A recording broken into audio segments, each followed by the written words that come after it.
Diego Schwartzman, in my opinion, has one of the cooler looking two-handed backhands on tour.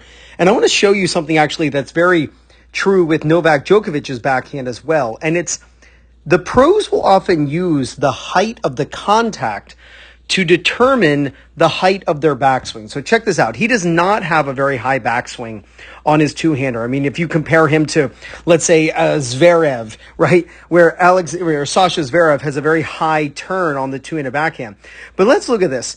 This is a high contact point. So he's contacting this ball at shoulder height, all right? But let's look at the height of the backswing. So if we use the fila on his shirt, you can see that the racket is at the top of the fila, or at the fila on the backswing.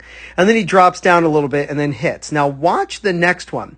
The next backhand, he's going to hit this ball around kind of like the bottom of his rib cage. All right. So the ball's going to be right there. Now notice where the backswing height was. It's lower than the fila, right? So the top of the racket right there is below the fila. Now let's look at the next backhand. This backhand is the lowest backhand that he's played. This is right around kind of like waist hip level. Let's look at his turn. His turn is even lower.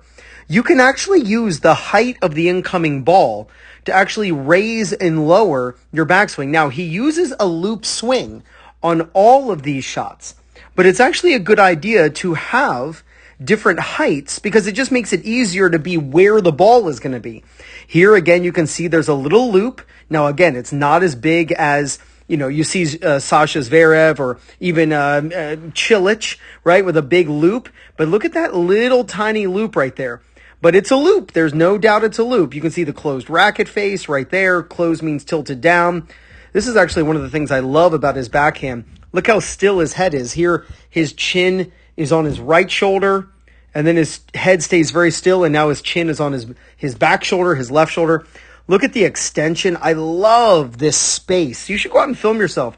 See if there's space under this elbow or armpit, we'll say. If you're right-handed, that is your right armpit. Look at his racket hit his back on the follow-through. It's just gorgeous.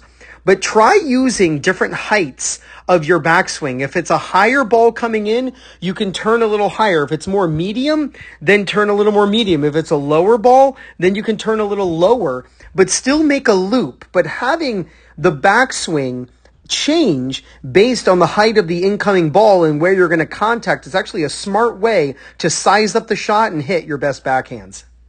Now, the best way to practice these techniques is at home with a Topspin Pro. You can get a Topspin Pro using my link in the description. I'm also going to pin it in the first comment.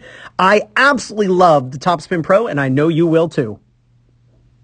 And if you're looking for people in your local area to play matches against or practice with, and if you want to find a coach who's close to you who can help you with your game, then use my link in the description and pinned in the first comment, playyourcourt.com/2minutetennis. When you use my link to sign up, you get 50% off. So on all your two-handed backhands, I would recommend using a loop, but you can change the size of the loop and the height you take the racket back based on the height of the incoming ball. You do this, there's no doubt. You're going to gain confidence, win more matches, and play much better tennis. This is Ryan Reedy from 2minutetennis.net. You got this.